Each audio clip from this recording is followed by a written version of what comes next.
Mercredi n'a pas su tenir ses promesses. Jenna Ortega nous avait promis une saison plus sombre. Et malheureusement, cette saison n'est absolument pas plus sombre. Enfin si, quand même un petit peu, il faut pas abuser, mais c'est très loin des attentes qu'on nous avait promis. On nous avait promis également une saison moins romancée. Là par contre, la promesse a été tenue.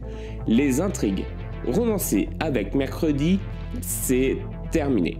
Mercredi est dorénavant bien plus sombre. Peut-être un peu trop, mais on va revenir dessus au fur et à mesure de cette critique. En tout cas, cette saison est loin d'être suffisante. Et pourtant, le premier épisode a extrêmement bien commencé, avec la mise en scène d'un tueur en série que Mercredi souhaite attraper. J'ai trouvé ça plutôt malaisant, plutôt sombre d'ailleurs, limite des fois un peu glauque. L'histoire des poupées qui représentent ces victimes, ça rendait très bien, c'était une très bonne idée. On ressentait pas mal d'inspiration des films d'horreur. En tout cas, je me disais, ça y est, cette saison, enfin, elle est sombre. Mais malheureusement, elle va se perdre au fur et à mesure. Je me suis même demandé vraiment à qui s'adresse cette série.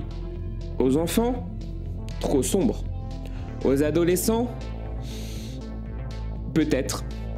Aux adultes ? Pas assez sombre, pas assez adulte, tout simplement. Surtout qu'on a quand même des scènes de meurtre qui, je dirais pas gore, mais qui sont assez glauques.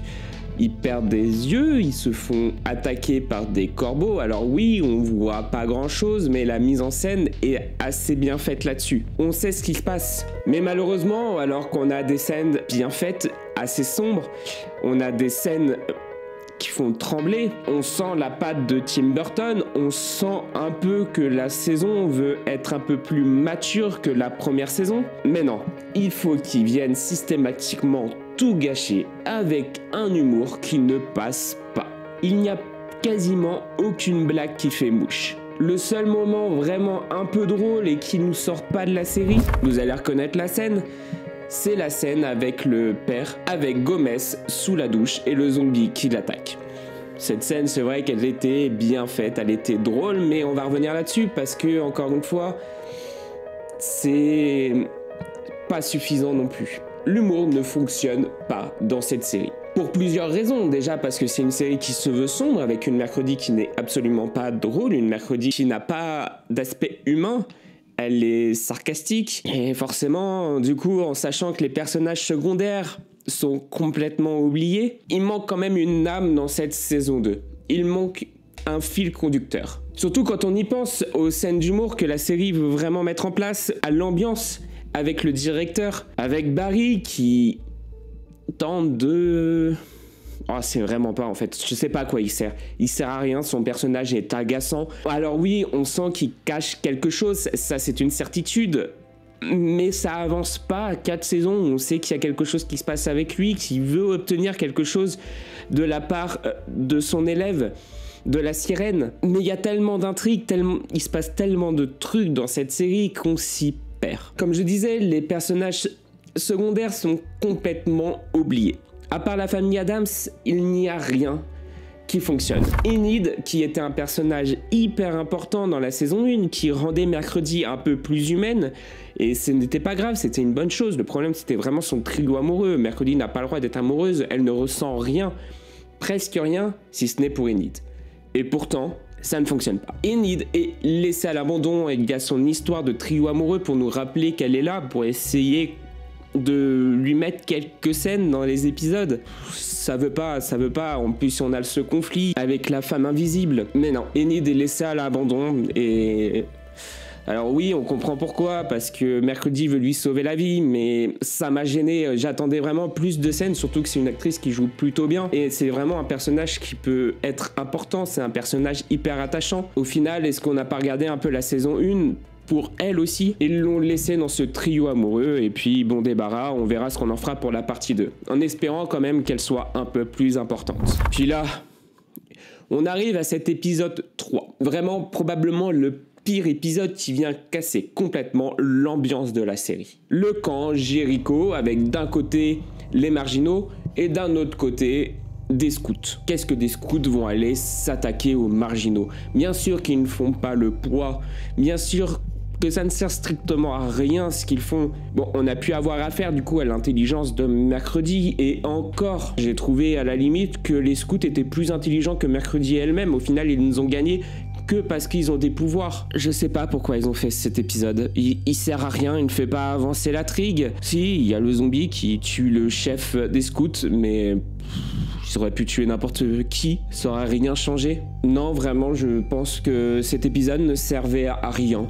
Il était là parce qu'il fallait faire 4 épisodes et qu'il savait pas quoi faire dans le 3e, surtout qu'on n'a pas d'évolution de personnage, on n'a pas l'intrigue qui avance, enfin presque pas suffisamment. C'était vraiment un épisode très décevant. La série en a complètement oublié ses personnages. Ils en ont oublié Enid, comme j'en ai parlé un peu plus tôt. Au final, il n'y a que Mercredi qui est au centre de cette série. On ne s'attache qu'à elle, et encore ce n'est pas vraiment un personnage attachant, c'est un personnage à la limite saoulant à la fin, avec ses répliques, avec son ton sarcastique qui ne s'arrête jamais. Alors au début, au premier épisode, c'est vrai qu'on rentre dedans, c'est intéressant, il y a de bonnes répliques, mais petit à petit, on finit par s'en lasser, tellement qu'on en a tout le temps. Tellement que Mercredi n'est même pas humaine. Du coup, ça ne la rend pas attachante. On sent vaguement qu'elle a des sentiments pour Enid, enfin des sentiments amicaux, qu'elle veut lui sauver la vie, mais il manque un truc quand même. On le ressent pas assez. On a plus l'impression qu'elle veut retrouver ses pouvoirs, que ce sont vraiment ses pouvoirs qui l'intéressent plus que Enid. Enid passe au second plan. Alors oui, elle a besoin de ses pouvoirs de vision pour aider Enid, pour retrouver le meurtrier, mais c'est tout. Mercredi est devenu vraiment trop sombre. Alors oui, c'est ce qu'on voulait, c'est sûr, mais là, moi je trouve que c'est trop. C'est vrai, je dois vous l'avouer, je n'ai jamais vu la famille Addams, alors peut-être que vraiment son personnage c'est comme ça, mais je trouve que ça ne passe pas en sachant que c'est elle le personnage principal, c'est pas la famille Addams. Alors c'est vrai qu'il aurait fallu la rendre peut-être un peu plus attachante. Surtout qu'on a le conflit Mercredi et sa mère, Morticia. Alors ça fonctionne bien. Vraiment, le conflit est attachant, on sent que la mère veut sauver sa fille, mais qu'elle ne sait pas trop comment faire. Mais Mercredi ne voit pas du tout ça sous cet œil. C'est classique, mais ça fonctionne bien par contre. Tout n'est pas acheté dans cette série. C'est vrai que je la critique beaucoup, mais tout ce qui correspond à la famille Addams fonctionne très bien. Surtout grâce au père qui nous donne une touche un peu plus humaine. Le véritable souci qui explique vraiment pourquoi cette saison passe à côté de ses personnages, pourquoi cette saison n'arrive pas à être assez sombre et pourquoi cette saison est cassée sans cesse par des touches d'humour qui ne fonctionnent quasiment jamais, c'est qu'il y a tout simplement beaucoup trop d'intrigues. Avez-vous réussi à suivre réellement ce qui se passe dans cet épisode 1? Parce que moi personnellement, je ne savais pas du tout où la série voulait aller. Les intrigues ne se lient pas. Trouvez-moi seulement le rapport entre Biarri et Bianca, entre Bianca et sa mère, entre l'intrigue principale qui est l'histoire des corbeaux et des meurtres, la perte de pouvoir de Mercredi, le fait que Enid va mourir, potentiellement, le zombie, surtout le zombie, il n'y a aucun rapport pour le moment, il sert juste dans l'épisode 4 pour déclencher quelque chose, déclencher l'intrigue de cette seconde partie. Il y a trop d'intrigues, on s'y perd, on ne sait plus où est-ce qu'il faut aller, on ne sait pas où la série veut aller. On a le retour de Tyler, on a vraiment trop de choses. Et malheureusement, aucune intrigue ne se lie pour le moment. Éventuellement l'intrigue du zombie, mais elle n'est pas réellement liée aux autres intrigues. Elle vient juste se glisser doucement pour permettre à une autre intrigue d'avancer. Ça permet à l'intrigue de Tyler d'avancer, qui est même pas l'intrigue principale en plus pour le moment. Surtout qu'on ne s'attache pas au directeur, on ne s'attache pas à Bianca, on ne s'attache pas à Tyler, on ne s'attache à personne. Alors c'est vrai que les intrigues secondaires, on s'en fout. La moitié pouvait être zappée, j'en suis sûr, ou pouvait être réduit à quelque chose si plus tard elle aurait pu servir pour faire avancer l'intrigue principale. Alors il y a certaines intrigues qui fonctionnent bien malgré c'est trop. C'est vrai que l'intrigue de Tyler est quand même intéressante en quelque sorte, l'intrigue du zombie est intrigante, l'intrigue principale, comme c'est l'intrigue principale forcément elle est intéressante, mais le problème c'est les liens, il n'y en a pas du tout. On parle même pas de l'intrigue de Bianca, alors elle, on s'en fout. Clairement, l'intrigue de sa mère, l'intrigue de Barry, c'est vraiment...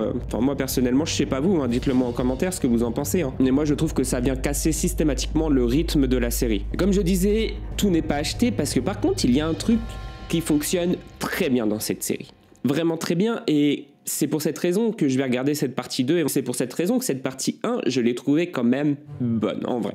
En vérité, je la trouve même peut-être légèrement meilleure que cette saison 1. Alors oui, ça fait débat. Il y en a qui n'ont pas du tout aimé cette partie 1, il y en a qui ont préféré la saison 1. Moi, j'ai trouvé qu'ils ont enlevé tout ce qui ne marche pas dans la saison 1 et ils ont gardé tout ce qui a fonctionné. Ils ont enlevé tout le côté romancé et ils ont gardé le côté sombre, qu'ils ont légèrement accentué. Et surtout, ils ont fait revenir la famille Addams au centre de l'intrigue. Le retour de Gomez qui fonctionne hyper bien, le retour de Morticia et la relation avec sa fille. La chose, alors là, on n'en parle pas assez, mais c'est magnifique. C'est peut-être un de mes personnages préférés alors qu'on n'y voit que sa main.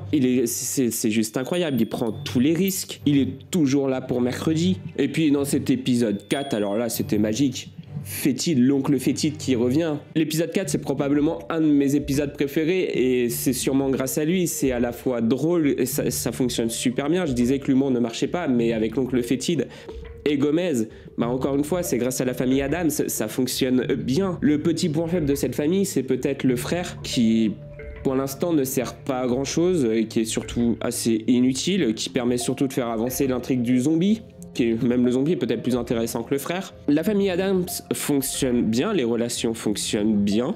Même le majordome qu'on voit dans le fond, souvent, régulièrement, il est présent, il est là, il apporte quelque chose aussi, mine de rien, un côté assez glauque, un côté assez famille Addams finalement. Quelque chose qui fonctionne également super bien, c'est la mise en scène. Je parlais au début de la mise en scène avec le tueur en série, mais ça fonctionne super bien. La touche de film d'horreur, on ressent, on arrive à reconnaître certains films d'horreur. Il y a pas mal de films d'horreur, des petits clins d'œil qui sont là. Cette scène était sympa. Une autre scène qui va probablement rester, que c'est du vrai Tim Burton cette fois-ci, ça m'a beaucoup rappelé Édouard aux mains d'argent, beaucoup rappelé pas mal de films de Tim Burton. C'est toute la partie en noir et blanc, un peu dessin animé, avec le cœur mécanique. C'était également extrêmement bien fait. Les épisodes en termes de mise en scène qui ont le mieux fonctionné, ça reste l'épisode 1 et l'épisode 4, malgré que l'épisode 1 a ses défauts quand même, qui est assez fouillis. Et c'est Tim Burton qui était derrière ces deux épisodes. Et on les ressent. Et on le ressent, et heureusement, merci Tim Burton, ça permet quand même de lever un peu le niveau de la série. On a eu donc droit à un épisode 1 avec une mise en scène presque parfaite, mais qui était extrêmement fouillie et qui lance bien trop d'intrigues en même temps. La cause à effet, c'est que les personnages sont laissés derrière l'intrigue. Alors normalement, c'est l'inverse, c'est les personnages qui font l'intrigue. On a un épisode 2 meilleur, qui zappe certaines intrigues et qui met en avant d'autres. Alors, et puis après, on a l'épisode 3, qui est probablement le pire épisode, qui n'aurait jamais dû exister, qui est là, mais on ne sait pas pourquoi. On a l'impression qu'il faut faire 4 épisodes à la première partie et 4 épisodes dans la deuxième partie. Il faut chacun qui dure 1 heure, et du coup, on a des épisodes à rallonge, on a un épisode 3 qui ne fonctionne pas, qui ne sert à rien, à laquelle on s'ennuie. Tiens, d'ailleurs, ça me fait penser que peut-être qu'ici il y a autant d'intrigues secondaires, c'est parce que les épisodes doivent durer 1 heure et il y avait probablement un cahier des charges de Netflix. Après, nous avons droit à cet épisode 4 qui est probablement le meilleur épisode de mercredi. Les intrigues commencent à se glisser entre elles. La mise en scène est bien, l'hôpital psychiatrique est parfait, ça c'est du glauque, ça c'est du sombre, c'est ça qu'on aime, et en plus l'oncle Fétide qui vient casser l'ambiance avec de l'humour, mais de l'humour glauque, de l'humour malaisant. Je pense à la scène où il embrasse la cuisinière. On a tous fait une petite grimace quand on a vu cette scène, je pense. Puis on a le retour de Tyler en force. Sa mise en scène aussi était très impressionnante, très sombre encore une fois. Vraiment cet épisode 4 va permettre de lancer cette partie 2 et va permettre aux gens d'avoir envie surtout de regarder cette partie 2. Il n'y aurait que les 3 premiers épisodes, je pense que ça n'aurait pas du tout fonctionné. Cette partie 2 aurait totalement floppé. Heureusement que cet épisode 4 était là et ça permet de terminer la saison 2 partie 1 correctement. Si vous avez apprécié cette partie 1, si vous voulez un épisode pour savoir ce qui va se passer dans cette partie 2, un épisode théorie, je vous invite à me le dire en commentaire. N'oubliez pas de liker la vidéo et de vous abonner. Et je vous dis ciao. J'ai toujours rêvé de voir la mort en face. Mais dans mes derniers instants, seuls les mots de ma mère résonnent à mes oreilles. J'ai peut-être empiré les choses, en effet.